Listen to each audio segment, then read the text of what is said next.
Welcome back. Imagine turning on your computer to find all of your files encrypted, and the only way you can get them back is by paying ransom. This is a scary scam, and here to talk about it is our tech guy from GoGeeks. It is Stan Prager. Happy Friday, Stan.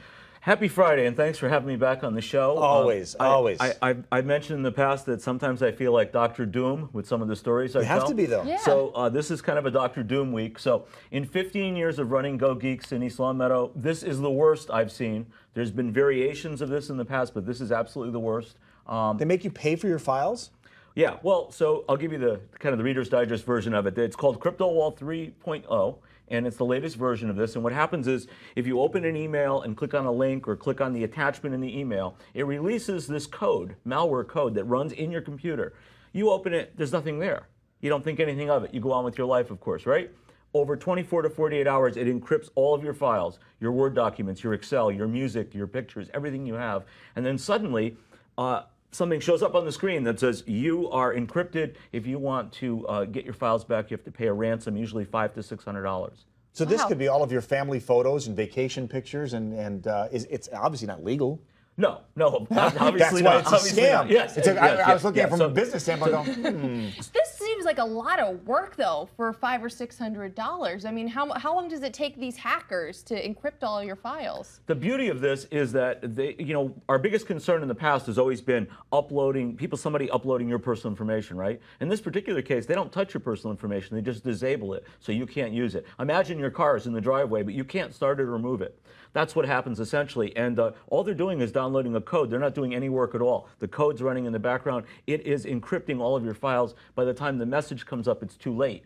Now, the problem is, and you may have heard this, the Massachusetts Tewksbury Police Department was hit by this, and they actually paid the ransom. They probably had to for evidence purposes. Well, that was the problem, yeah, and I'm sure it was very embarrassing for them. I can't blame them in many ways.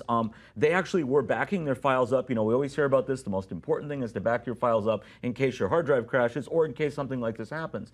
But if you're running an automatic backup on a network, it encrypts all of those files as well. Now, Stan, unless you're printing out pictures, everybody's picture that they're taking is stored on a cloud drive. Now, I mean, do people understand that they're not in control of these pictures? I mean, I can envision a scenario where 30 years from now, a Facebook or a Twitter or wherever you're storing these your pictures on, they can come back and say, and in a very legal fashion, look, we own your pictures, and if you'd like them downloaded from the cloud, you're going to have to pay for them. It's a kind of a scary situation. This could happen down the road. Do you see that happening? It's possible. I think on the flip side of it is that many people aren't actually storing their photos on the cloud because it's expensive. So on your phone, yeah, that's going to get stored. Or get an external hard drive. Right. But let's say you've got gigs and gigs of photos that you've taken over the years. You know, your family. Sometimes you have relatives that are deceased and what have you. These are the only pictures you have. In the old days, there would be a shoebox in the basement. Right. We all have those, right? So you could go to, but here, nobody prints these things out. They're all digital, right? Imagine these get encrypted. And imagine, you know, how precious they are to you. So it's and it's a big issue for businesses more than anything else. Imagine here at Western Mass News, the admin at the front opens an email that says your package is lost. Right. She does all the the due file diligence. footage. She clicks on it.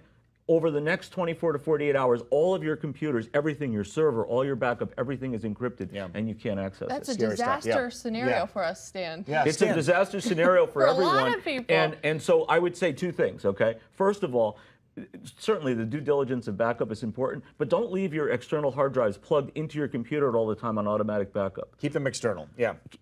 Disconnect it. Yeah. If something runs in your system, you still have that external hard drive.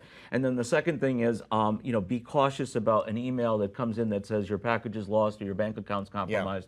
Never click on these links. Yeah, it's a tragic thing, but it is avoidable. Stan Prager, Mr. Sunshine, thank you for coming on Friday. Keep you rocking those shorts, buddy. We'll see you next week.